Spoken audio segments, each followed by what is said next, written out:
கிறிஸ்து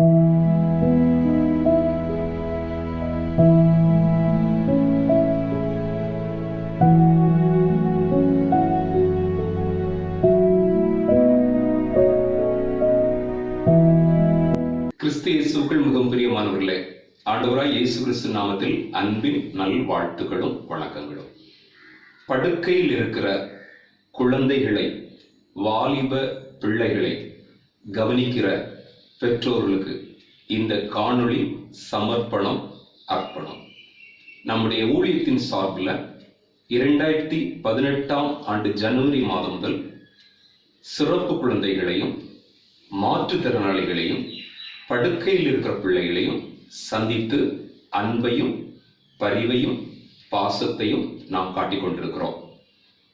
சுய நினைவற்ற, பேச முடியாத, நடக்க முடியாத சிறப்பு குழந்தைகள், மாற்றுத்திறனாளி பிள்ளைகள், இன்னும் படுக்கையில் இருக்கிற பிள்ளைகள் மத்தியில் மாபெரும் அன்பின் பணியை, சிறப்பான ஒரு பயணத்தை இவர்களோடு நாம் செய்து கொண்டிருக்கிறோம். இந்த நாளிலும் அருமையான ஒரு அன்பு தங்கையை நான் சந்திப்பதற்காக வந்திருக்கிறேன்.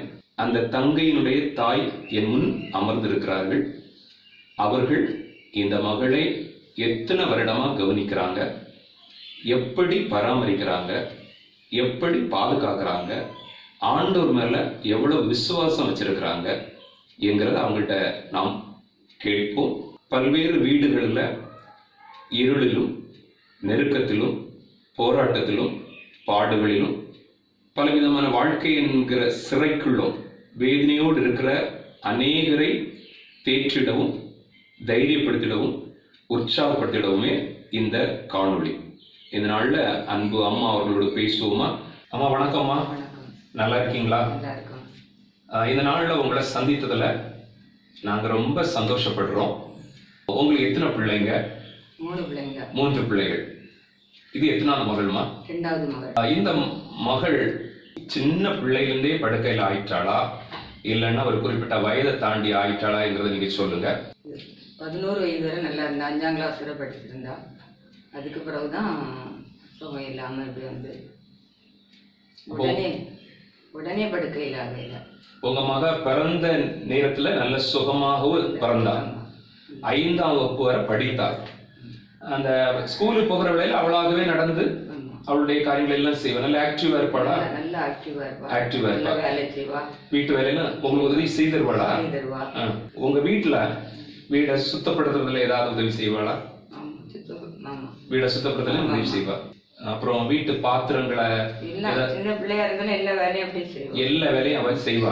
அப்போ அந்த குழந்தை 5ஆம் வகுப்பு வரை இந்த பிள்ளை உங்களுக்கு ஸ்கூலுக்கு போயிட்டு வந்தாலும் வந்து வேலை செய்வாங்க. பால் கொண்டு கொடுப்பா வீட்டுக்கு வீடு. மாடு வளர்த்தீங்க, அப்போ பக்கத்து வீடுகள்ல பால் கொண்டு வந்தா இவள்கிட்ட கொடுத்து விட்டா ஜோரை கொண்டு கொடுத்துருவாங்க. ஜோம் பண்றதுல எப்படிப்பா? ஜோம் நல்ல பாட்டு படிப்பா, நல்ல ஜோம் பண்ணுவா, எப்பவும் ஸ்தோத்திரம் பண்ணுவா, அலையிலியா சொல்லுவா. சின்ன பிள்ளைகளே பாட்டு படிப்பாவ. 2 பிள்ளைகளும் சேர்ந்து பாட்டு படிப்பாவ. நல்லா மூத்த மகளும் இளைய மகளும் சேர்ந்து நல்லா பாட்டு பாடுவாங்க.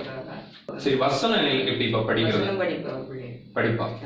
சர்ச்சில் சண்டே ஸ்கூலுக்கு போயிருக்கிறாளா? போயிருக்கிறாள். 5ஆம் வகுப்பு வரை நல்ல சுகமாய், பலமாய், ஆரோக்கியமா இருந்தா. 5ஆம் வகுப்பு பிறகு இந்த பிள்ளை என்ன ஆச்சுங்கிறத நீங்க சுருக்கமா சொல்லுங்க. பிபிஎஸ் நேரம், சபையில பிபிஎஸ் நடந்த நேரம், அந்த நேரம் காணிக்கை கொண்டு டீச்சர்கிட்ட கொடுக்காம வேற யார்கிட்ட எப்படி கொடுத்துருக்கான். உடனே அந்த சண்டே கிளாஸ் டீச்சர் இப்படி காணிக்கை என்கிட்ட கொண்டு தராம இன்னும் ஒரு பிள்ளைகிட்ட கொண்டு கொடுக்கா. அதுதான் முதல் ஸ்டார்டிங்.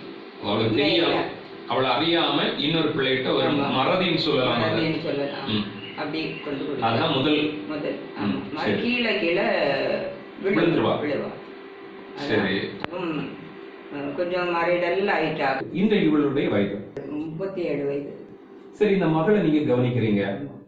எப்போதாவது ஐயோ நான் கஷ்டப்படுறேன், இப்படி ஆண்டவர் என் பிள்ளை ஆக்கிட்டாருன்னு சொல்லி ஆண்டவர் மேல கோபப்பட்டதாக?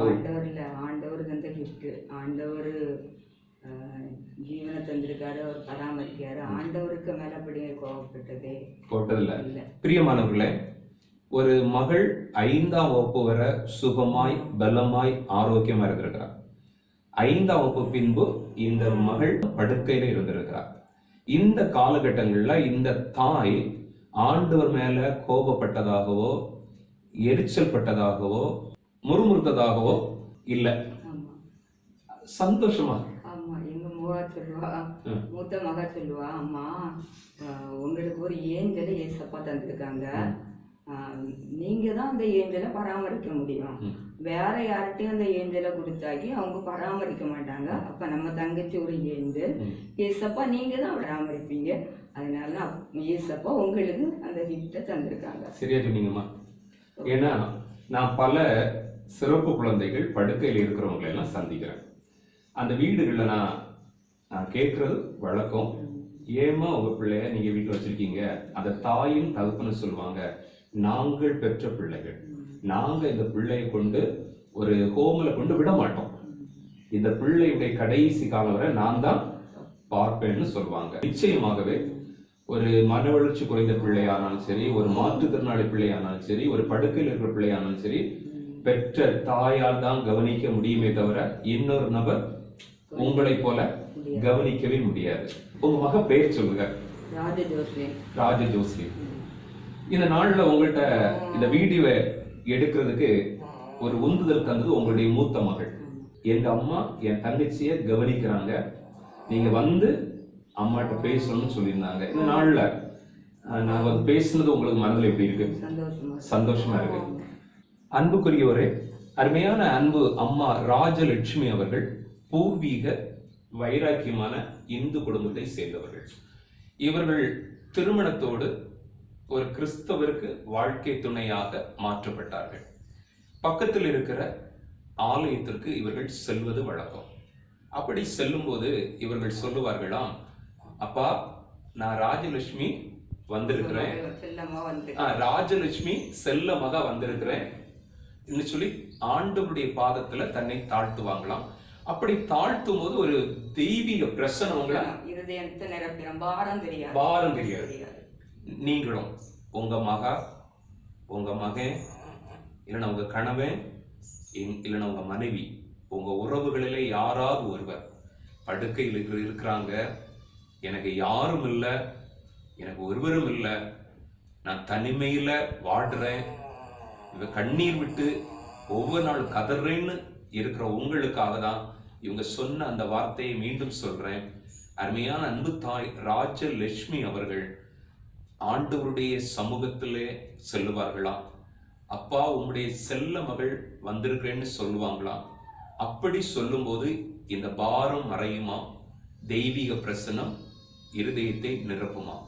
நீங்களும் உலகத்துல எந்த இடத்துல இருந்தாலும் சரிங்க, அன்பு அண்ணன்மாரே, அருமையான அக்காமாரே, தம்பிமாரே, தங்கச்சிமாரே, என் பிள்ளை இப்படி ஆயிட்டான், என் வாழ்க்கை இப்படி ஆயிட்டுன்னு சொல்லி நீங்க கவலைப்பட வேண்டிய அவசியம் இல்லை. உங்களுக்கு ஒரு வழியும் வாசலும் நிச்சயமா திறக்கும். ஆமா, நீங்க உங்க வீட்டுல இந்த மகளை இப்போ கிட்டத்தட்ட 11 வயதுல இருந்து 37 வயது வரை இவளை இப்போ இந்த நிலையில பெட்ல வச்சு நீங்க பாக்குறீங்க. நீங்க ஒவ்வொரு நாளும் அதிகாலையில எப்ப எழும்புவீங்க? 4:30 மணிக்கு எழும்புகிற தாய்.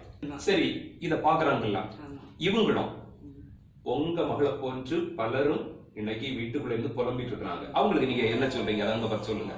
அன்பு சகோதரிகளே, அன்பு சகோதரமார்களே, அன்பு தாய்மார்களே, எங்க பிள்ளைகள் ஒருவேளை எங்க பிள்ளைகளா இருக்கலாம். இப்படி ஒரு பிள்ளை இருந்தா அது ஆண்டவர் உங்களுக்கு தந்த கிஃப்ட். எந்த முறுமுறுக்காம கசப்பு இல்லாம நம்ம பராமரிக்கும் போது தேவ பிரசன்னம் நம்மளை ஆட்கொள்ளும். தேவன் மட்டும் நம்மளுக்கு போதும், வேற எந்த மனிதருடையும் நம்ம பார்க்க கூடாது. நம்ம அப்பா நம்மளோடு இருக்காவ, நமக்கு ஆறுதல் தருவாவ, நம்மளை பலப்படுத்துவாவ, நம்மளை உற்சாகப்படுத்துவாவ. இந்த வார்த்தைகள் நீங்க சொன்னதுக்கு ரொம்ப நன்றிமா. ஏன்னா நிறைய பேர் எனக்கு யாரும் இல்லை, ஏன்னா இப்படிப்பட்ட ஒரு பிள்ளை படுக்கையில் ஆகும்போது சில நேரங்களில் கணவனே மனைவி விட்டுட்டு போயிடுறாங்க, சில இடங்கள்ல மனைவியே கணவன்ட்டு அந்த பிள்ளையை போட்டுட்டு போயிடுறாங்க. ஆகவே இந்த வார்த்தை அவர்களை பலப்படுத்தும். அப்ப காலையில 4:30 மணிக்கு எழும்புறீங்க, எழும்பினோட இவளுக்கு ஒரு கொஞ்சம் சுடு தண்ணி கொடுத்துட்டு அவளை கையில வச்சு ஜோ பண்ணிட்டு அணைச்சு ஜோ பண்ணிட்டு, காலையில எப்படி ஜோ பண்ணுவீங்க இந்த பிள்ளைய வச்சுட்டு? அப்படியே அணைச்சு ஜோ பண்ணிட்டு இந்த ஏசப்பா தான் அது நம்மளால காலையில அந்த வார்த்தை எப்படி இருக்கும் உங்க வார்த்தை? ஏன்னா அதிகாலையே இந்த நாளை எங்களுக்கு புதிதாக தந்தீங்கப்பா, அதுக்காக ஸ்தோத்திரம். நம்ம கிருபையா தந்தாரு.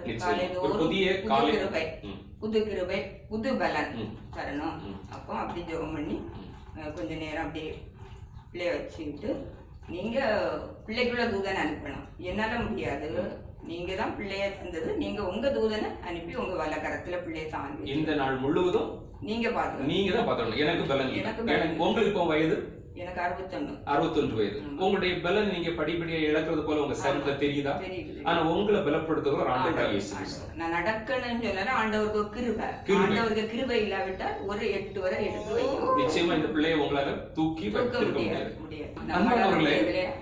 எத்தனையோ பேர் சொல்லுவாங்க டைம் இல்ல. ஒரு மகளை இந்த நிலையில வச்சுட்டு அதிகாலை 4:30 மணிக்கு எழும்பி 5 மணிக்கு சர்ச்சுக்கு போயிட்டு மீண்டும் வந்து இந்த பிள்ளைகளுடைய பணிவிடைகளை செய்யணும், துணி துவைக்கணும், சாப்பாடு கொடுக்கணும், அவளை சுத்தப்படுத்தணும், மீண்டும் காலை உணவு, மதிய உணவு, மீண்டும் 12 மணிக்கு பக்கத்துல இருக்கிற சபைக்கு போய் ஆண்டவர் துதிக்கிறாங்க. ஏம்மா நீங்க பெரிய ஆளுமா.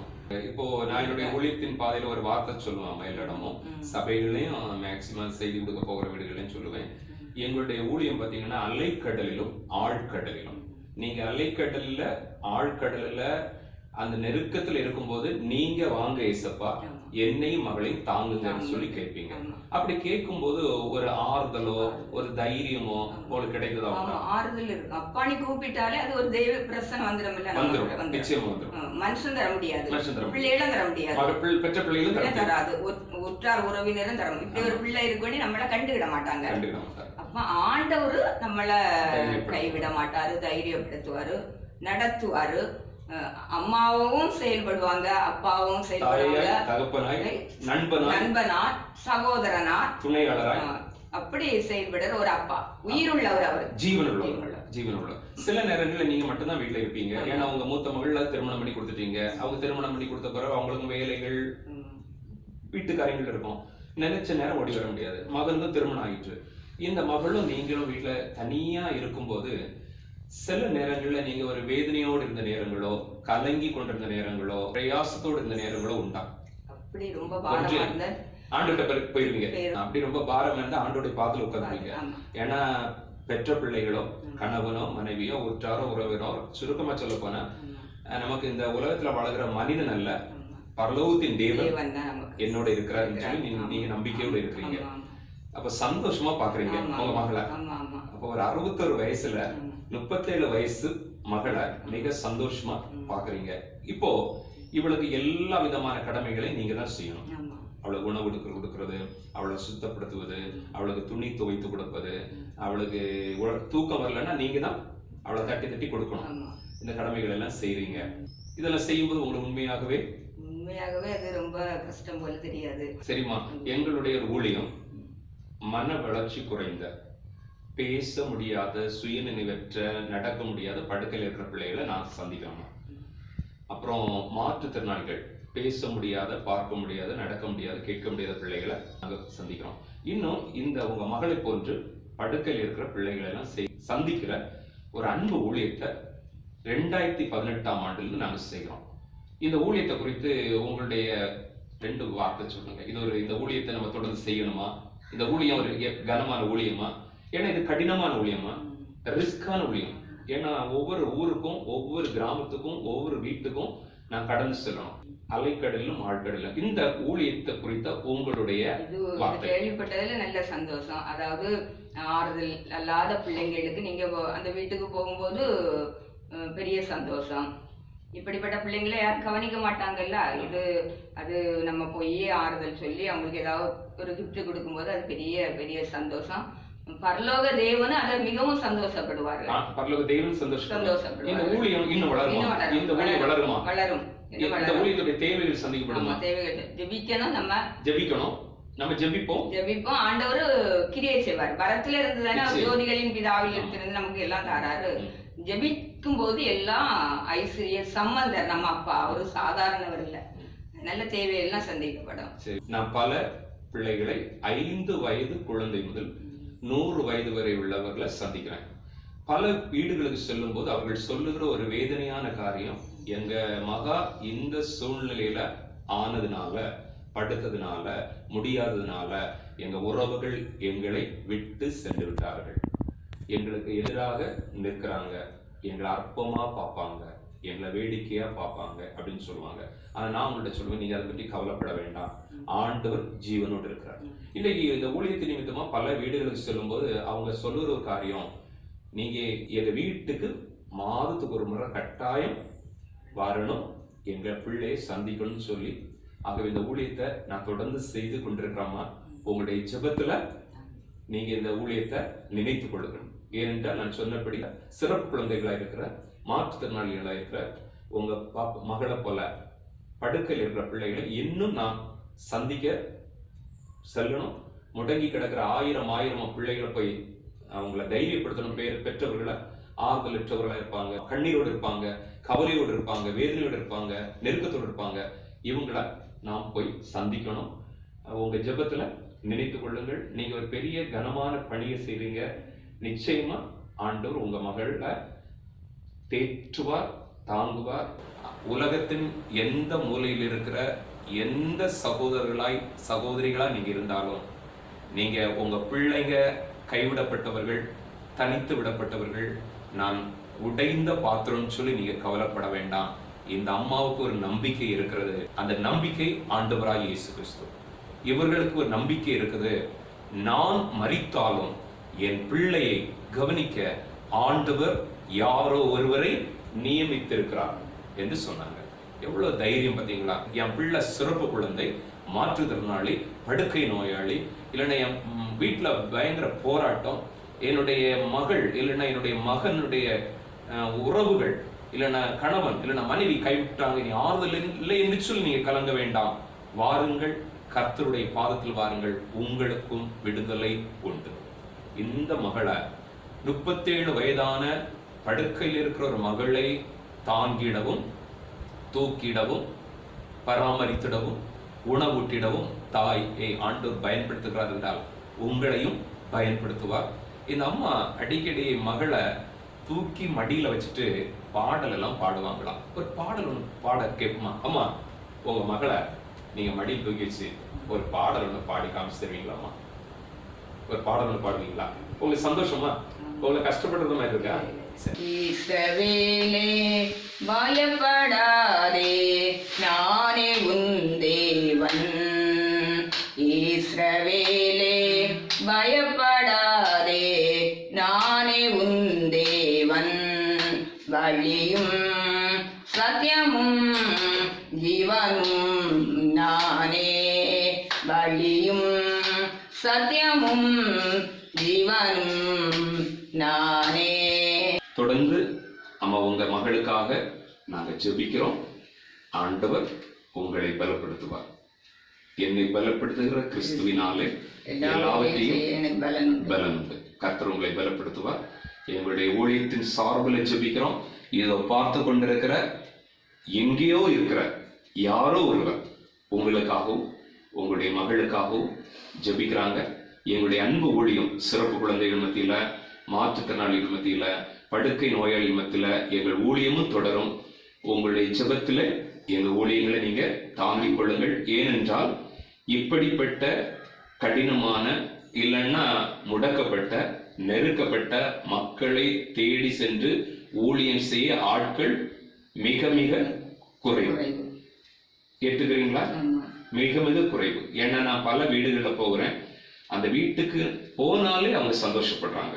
சொல்லுவாங்க, எங்க சொந்தக்காரங்க கூட எங்க வீட்டுக்கு வர மாட்டாங்க, ஆனா நீங்க வர்றீங்கன்னு சொல்லி. இதோ இந்த அருமையான வீடியோ பார்க்குற ஒவ்வொரு சகோதரிகள் சார்பில் நாங்க உங்களுக்கு ஜெபம் பண்ணுவோம். உங்க மகளுக்காக ஜெபம் பண்ணுவோம். கர்த்தர் உங்களை தொடர்ந்து தாங்குவார்மா. ஸ்தோத்திரம்.